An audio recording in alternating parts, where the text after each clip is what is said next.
people don't realize that virtual reality was not invented in this decade. In fact, when I was working the first time in virtual reality, publishing CyberEdge Journal in the 90s, virtual reality was going strong until it hit a wall right around 2000.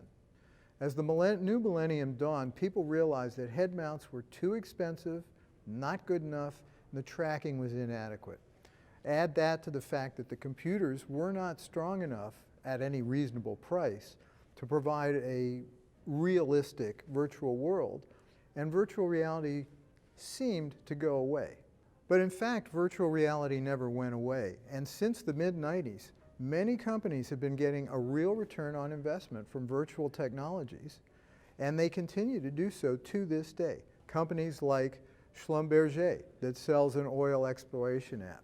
Companies or organizations like NASA, that not only do astronaut training in virtual worlds, but also do on-planet planning. The Opportunity rover daily planning was done in a virtual space at NASA Ames and JPL.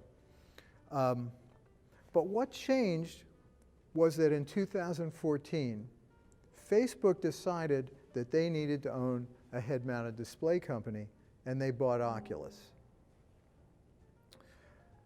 The $2 billion they invested was undoubtedly the single biggest investment in virtual reality ever.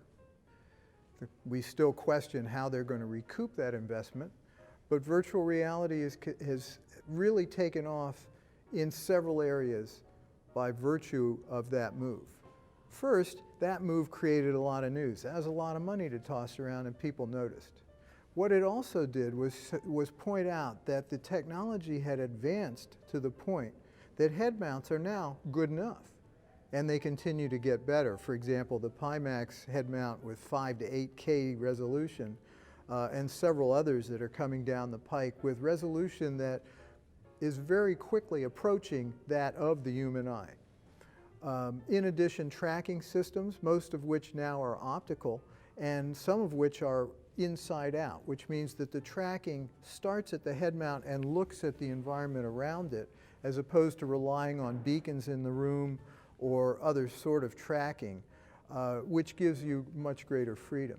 In addition, we're seeing new optical technologies and new algorithmic technologies that now allow augmented reality, the registration of virtual and real objects in your field of view, to be very effective.